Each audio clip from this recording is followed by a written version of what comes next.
क्या ईरान में खामेनेई के साथ भी वेनेजुएला के मादुरो जैसा खेल होने वाला है? क्योंकि अमेरिकी प्रेसिडेंट ट्रंप ने इसके संकेत दिए हैं। ट्रंप कह रहे हैं कि एक बड़ा हथियार का बेड़ा ईरान की तरफ बढ़ रहा है।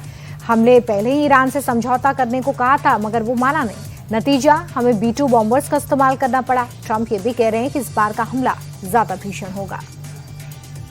ताइवान की सेना चीन के साथ तनाव के बीच लगातार युद्धाभ्यास कर रही है। चीन की तरफ से बढ़ रहे सैन्य कार्रवाई के बीच ताइवान की सेना तैयारी कर रही है। ताइवान की सेना ने हथियार लोड करने और इमरजेंसी लड़ाकू हाथापाई का अभ्यास किया है। ताइवान की वायुसेना की माने तो चीनी जहाज ताइवान के हवाई क्षेत्र में घुस जाते हैं और इसलिए अपनी सुरक्षा के लिए ताइवान की सेना तैयारी कर रही है। इंडोनेशिया के जावा इलाके में भूस्खलन से मरने वालों की संख्या 50 हो गई है। मीडिया रिपोर्ट्स की माने तो 30 शवों की पहचान कर शवों को परिवार वालों को सौंप दिया गया है। बचाव कर्मियों की टीम मलबे के नीचे फंसे लोगों को निकालने में जुटी है। एक्सपर्ट्स कह रहे हैं कि भारी बारिश के कारण भूस्खलन आया और इसके साथ ही जियोलॉजिकल फैक्टर्स, ज्वालामुखी चट्टाने समेत कई कारण रहे हैं। यूके के प्रधानमंत्री कीर स्टारमर 4 दिन की यात्रा के लिए चीन में हैं।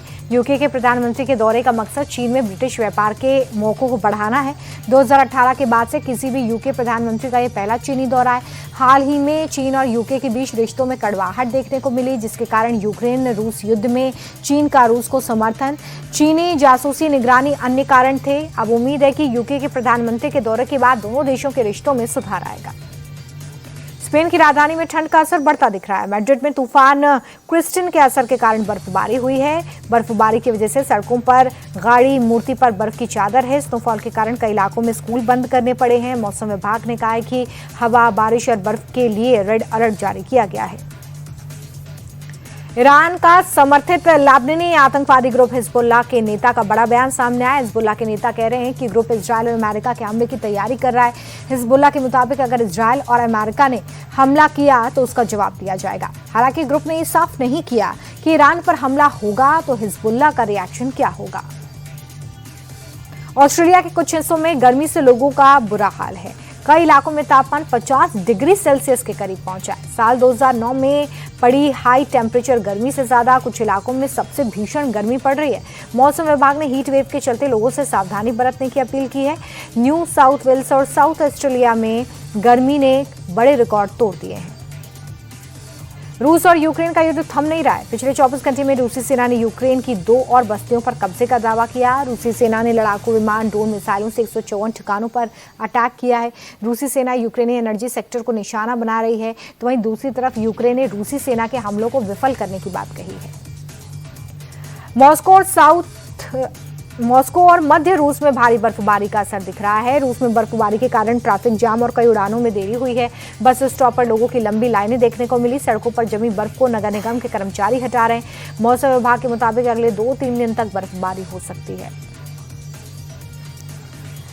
इटली के सिसिली में तूफान के बाद भारी बारिश के कारण लैंडस्लाइड देखा गया है, जिसके कारण कई घरों को नुकसान हुआ। 1500 लोग प्रभावित हुए।